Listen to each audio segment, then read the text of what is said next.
All right, today's May the 31st. Today is my birthday, and I'm here at the storage units because I've got somebody picking up a set of the Bolt rubber-coated hex plates. It's the last set available with the 45s.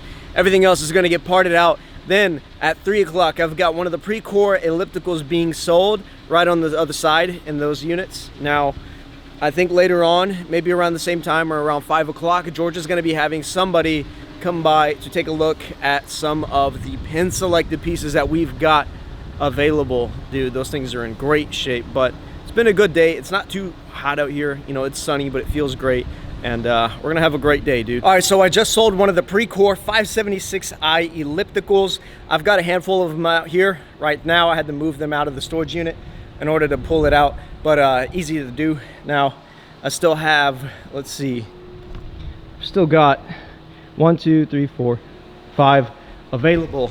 Now, one of the reasons people love these ellipticals is because you do not need to plug them into the wall. They are self-powered. So as you use the thing itself, it turns on automatically, and people love it, especially people with home gyms or just want something in the house. The guy that I just had purchased the elliptical had knee surgery. It was like bone-on-bone incident. So it was extremely uncomfortable for him to do other forms of cardio, and an elliptical was the only way for him to actually do that, which is why he came to purchase an elliptical today, because it doesn't put impact on your knees. So if you got some fucked up knees, you let me know. We'll get you an elliptical, or if you want to pay top dollar for a nice elliptical, I've got some Life Fitness ones available.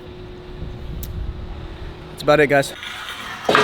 So I'm just kind of rearranging the unit so that's easier to get to some of the pieces that I really want to get out of here. But once I put the ellipticals back in there, I'm probably going to align them on the side so it's easy to get them in and out, and then the rest of the equipment just kind of tucked away in a better spot. So.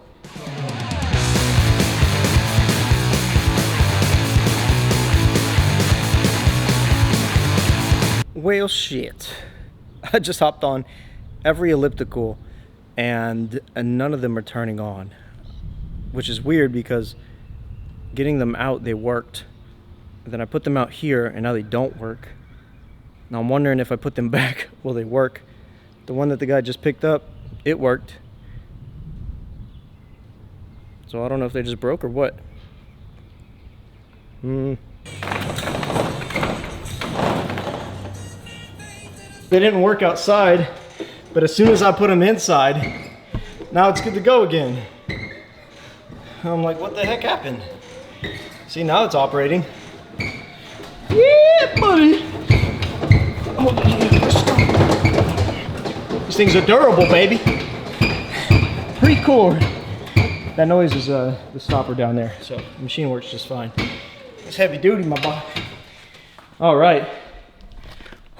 Well, it's good to know that they're working. So I told George they weren't working, and then I put them back and somehow they're working, and he was like, bro, it's probably just really bright and you can't see the screen. I was like, no way, bro. Like, I can see the screen just fine. But then I hopped on it and I put shade over the screen. Sure enough, it was on. So some things you just think you know, but you really don't know. But somebody else knows it. So you gotta remember, you don't always know what's to be known.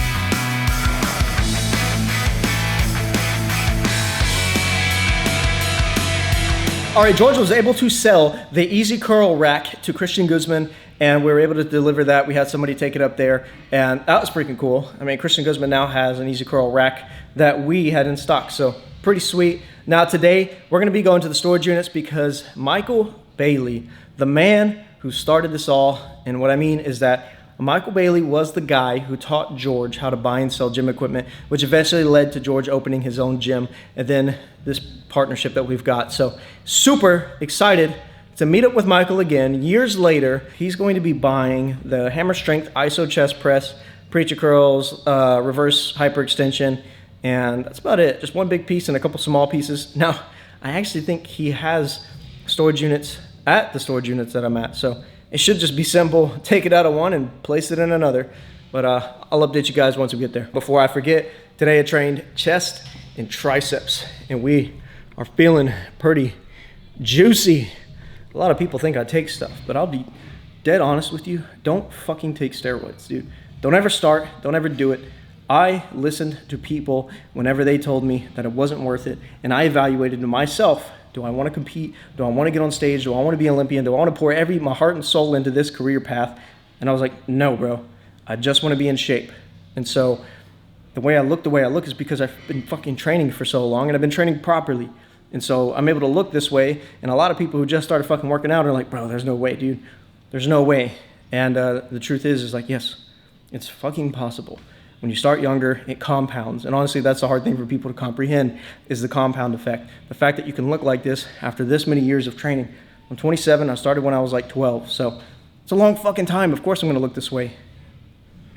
I don't even know why I told you that. All right, guys, just finished a back and bicep workout. I only got to do one set of biceps. We had to cut it a little short because we're getting ready to go sell some equipment, but not too bad, bro. Felt like a pretty good workout. Hopefully I was able to capture that. We're gonna head to the storage units. Let's go get some money. So we've got the two ellipticals here on the trailer. Derek is picking them up, taking them into Sugar Land where his gym is. So he's taking the EFX 576 and a 546. All right, right now I'm at the gate waiting to open it up because somebody's going to be buying one of the Bolt adjustable bench, and that's it, bro. Easy money. I think that's him. He just passed me up. All right, so as I was getting to the storage units, the belt on the car ended up coming off, so I wasn't able to drive the car. Nothing too complicated, man. I'm just walking to AutoZone. It's about 20 minutes there, and then a 20-minute walk back. I have the tools in the car, so should be able to get it up and going again. It's an easy fix. I've done it multiple times, and other than that, man, I'm just enjoying the walk. Not a bad view, but I don't really get down when stuff like this happens. You know, it's just, I'm very quick to face reality whenever it happens. Look at all those pallets, baby. I could use those. Just like whenever something happens, I don't really dwell on it. It's just like, okay, it is what it is. You know, we're gonna move forward. So, you know, I move through the moment pretty quick. I think that's super helpful to have a mindset like that, because I used to drive old pickup trucks, man. I was always broke down on the side of the road fixing something, and it's always at the worst time. But you know what? Doesn't matter, man. Because once the time comes, you fix it. A week or two goes by, you forget all about it. And so even today, you know, I'm gonna forget about it tomorrow. The situation is gonna get handled, and I'll be good to go. So I'm gonna enjoy the rest of this walk. Grab this belt. I'm gonna get to work on the car. All right, I've got the belt in here. Nice little walk, man. Not too bad. It's kind of funny because I'm wearing a stringer, and they're like, "Oh, what's this swole dude walking around? What's he doing, huh?" You know, a lot of people would be embarrassed to walk without a car. You know, they're traveling through the city on foot. It's nice, dude. Honestly, it's kind of fun. You know, it's a little stroll. You get to see things you don't normally see, and I don't know, bro. I'm just grateful. I'm grateful I'm in shape. I got 2 legs. I can walk a specific distance and be all right. So, cops are coming. All right, I guess this is gonna turn into a car channel. So, a serpentine belt goes around the alternator there, here, pulley, and as you can see, it's down in there. Easy fix, guys. You just put a socket on this right here, and you just move it, and you place the belt around it. Yep, easy job. I'll show you the finished product. I don't know what all this dark stuff is. I'm just messing with you. It's oil. Yeah, all right, let's get this done. All right, to give you an example, that's what the new belt looks like, and this is what the old one looks like. So, slap her on there. All right, just like that, brand new belt is installed. What the belt does is like it charges the battery, it cranks the engine, so it does a bunch of important shit. Anyway, without the belt, you can't really drive. Once the car is on, you can drive, but you're gonna run out of battery because the alternator's not spinning. You'll run out of AC, so you're not gonna feel any cold air, which is what I was feeling, which gave me the hint that it was the belt. But we're good to go now. Today is June the 5th, and I'm getting the setup ready in the office right now because George is going to be sitting down and he's going to be talking about what's been going on with the second gym location. I'm not going to tell you, you're going to have to watch this channel on it, but it's been interesting watching it from the sidelines and seeing what's going on. But he's going to be talking a little bit more about that and what's that journey entails. So here's a little setup I got. We've got the Canon 1DX Mark III. I've got the Sony ZV-E1. I've got these Godox light here. This is the setup there, and then that's a light here.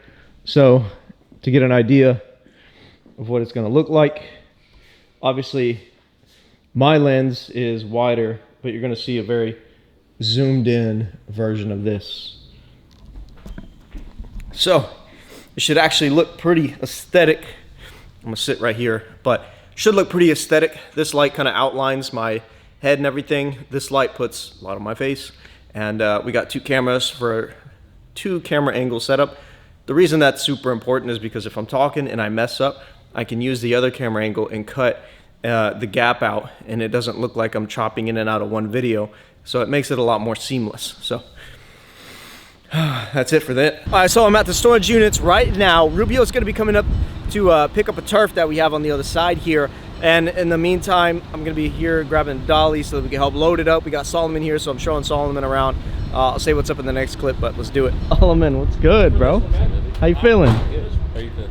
You excited? Behind the scenes of YouTube. You're here in person, dog. I'm manifesting myself. I love it, bro. We got Rubio, George.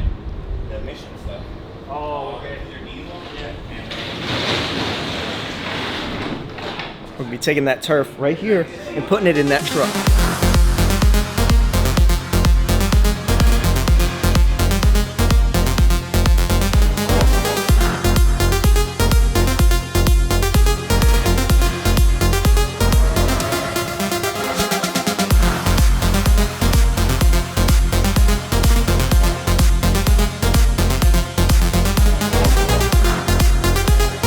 All right, today I'm here at the storage units. We are reorganizing them so that we can condense everything down now that we've sold a lot of stuff, and it's gonna save us some money on rental costs. And so I'm trying to see if I could go from 6 units down to 3, but it may be down to 4 units. But it's pretty simple. It's just getting an idea of what I have and everything, and then seeing what I have to crunch in there. So it's a beautiful day outside. It is pretty hot inside these units because there's no AC, but luckily the wind is blowing, so it feels really good. All right, tonight I'm here at the gym. We spent most of the day organizing the storage units, and I got a lot of new pictures, I got a lot of new videos so that I could give the stuff that I have still available a fresh look on Marketplace to get a second look for most people. Now tonight George is getting there's like racks getting delivered for the powerlifting combo racks, so there's some upgrades going on. I'll show you in there, but it's about 10 o'clock right now, so it's gonna be a little bit of a late one tonight. And we're gonna get in there and do some work. All right, so we pretty much rearranged the entire powerlifting section. I'm gonna show you what that's looking like right now.